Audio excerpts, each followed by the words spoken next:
So, you ever have that moment at a party where you realize the person everyone used to crowd around is suddenly standing alone, and the quiet kid from the corner is now the center of attention? That's kind of what's happening on the world stage right now.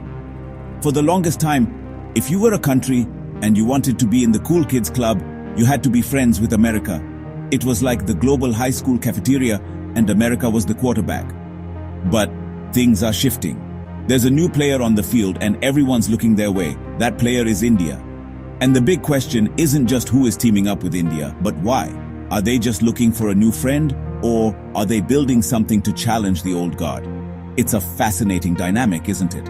It's not just about economics or military might anymore. It's about strategy, it's about vision, and it's about picking a side in a world that's becoming more and more complex. We're seeing powerful nations, some you'd expect, and some that will definitely surprise you, making a very deliberate choice to strengthen their ties with New Delhi. This isn't just a casual diplomatic handshake. These are deep strategic partnerships being forged. It's like the world is playing a giant game of chess, and India is suddenly the piece everyone wants to control, or at least be allied with. So, which powerful countries are teaming up with India, potentially to outpace America?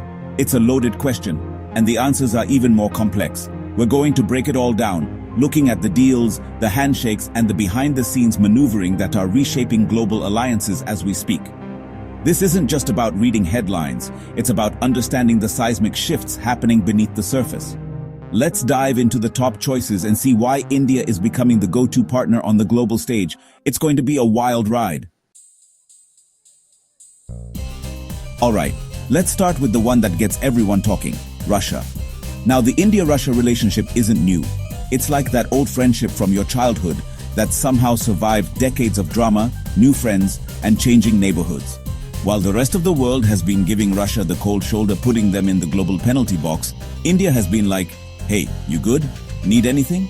They've not only maintained their ties, but they've actually doubled down. We're talking about a massive increase in trade, especially in oil. India has been buying Russian oil at a discount, which, from a purely economic standpoint, is a savvy move. It's like finding your favorite brand on a clearance rack that nobody else is allowed to shop at. Now this one is complicated. It's like being in a fierce rivalry with your next-door neighbor, but you both realize you need to borrow a cup of sugar. China and India have some serious beef, border disputes, economic competition, you name it. It's a relationship that could give a therapist a migraine. Yet, behind the public posturing and the military standoffs, there's a different story unfolding. China, believe it or not, is looking to India for certain collaborations. Think about it. They are the two most populous nations on Earth. When it comes to things like climate change or certain global economic forums, they have to talk. They're like two superstar players on rival teams who have to play together on the all-star team. Let's hop over to Europe, specifically to France. Now, France has always played the game a little differently. They've always wanted their own independent path, separate from the American-led consensus. And in India, they see a perfect partner for that vision of strategic autonomy. This isn't just about selling wine and cheese, we're talking about serious high-tech hardware. France has become one of India's top defense suppliers. You've probably heard of the Rafale fighter jets. That's a French deal, but it goes deeper. They're collaborating on everything from nuclear energy to space exploration. It's a partnership built on a shared desire to not have all their eggs in one basket, especially if that basket is star-spangled. If the India-Russia relationship is the old friend, and China is the frenemy, then Japan is the new, super reliable business partner. You know, the one who shows up to meetings 5 minutes early with a detailed agenda. For years, Japan has been quietly and consistently pouring money into India. We're talking billions of dollars in investments for things like high-speed rail, the famous bullet trains, and massive infrastructure projects across the country. This isn't just about making a profit. Japan sees a rising India as a crucial counterbalance to China's growing influence in Asia. It's a strategic bet, a long-term investment in a stable, democratic partner in a very turbulent neighborhood. They're literally helping India build the future. Let's head to the Middle East, to the UAE. This relationship has transformed at lightning speed. It used to be primarily about oil and the large Indian diaspora working there. But now, It's a full-blown strategic partnership. They signed a landmark trade deal, the Comprehensive Economic Partnership Agreement, or CEPA, which has sent trade numbers through the roof. The UAE is looking to diversify its economy away from oil, and they see India's massive market and tech sector as the perfect place to invest. And for India, the UAE is a gateway to the entire Middle East and Africa. It's a symbiotic relationship where both sides are getting exactly what they need to secure their future economic prosperity. Now let's fly across the globe to South America, to Brazil. On the surface, they might seem like unlikely partners, separated by thousands of miles of ocean. But they are connected by a powerful idea that the world shouldn't be run by just a handful of wealthy Western nations. This is the core principle of the BRICS group: Brazil, Russia, India, China, and South Africa.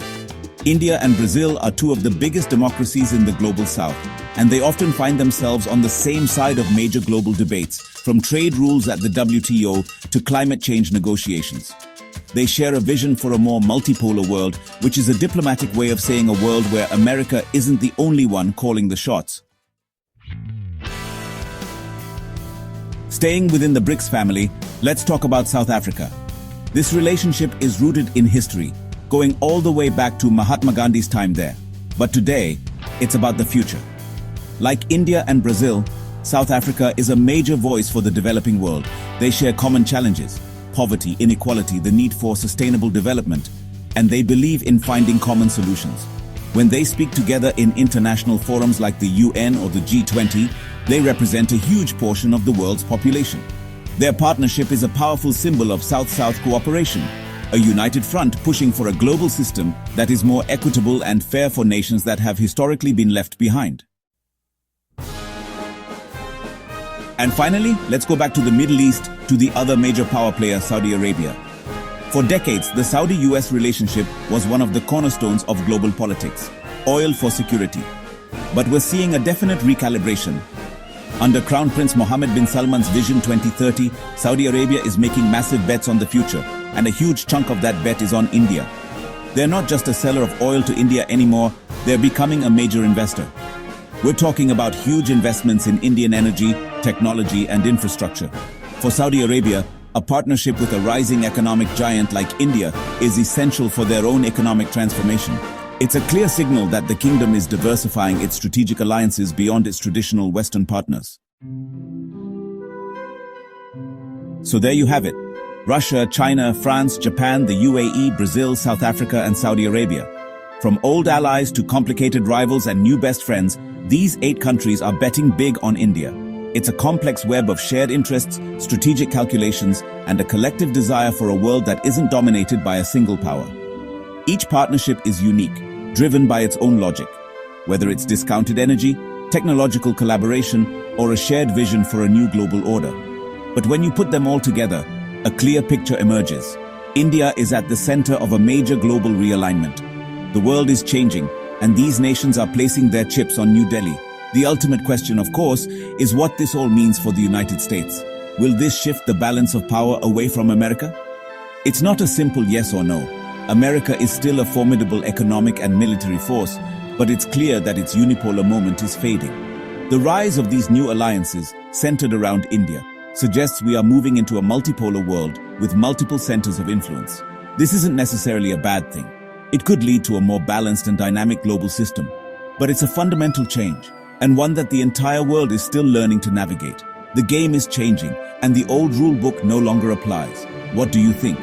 Is this a coordinated strategy to sideline the US, or just smart diplomacy by individual nations looking out for their own interests? It's a massive shift with consequences for everyone. We've covered a lot of ground, from fighter jets in France to bullet trains from Japan. These are the moves that will define the 21st century. Let us know in the comments which partnership surprised you the most. And don't forget to like and subscribe for more deep dives into the forces shaping our world. Thanks for watching.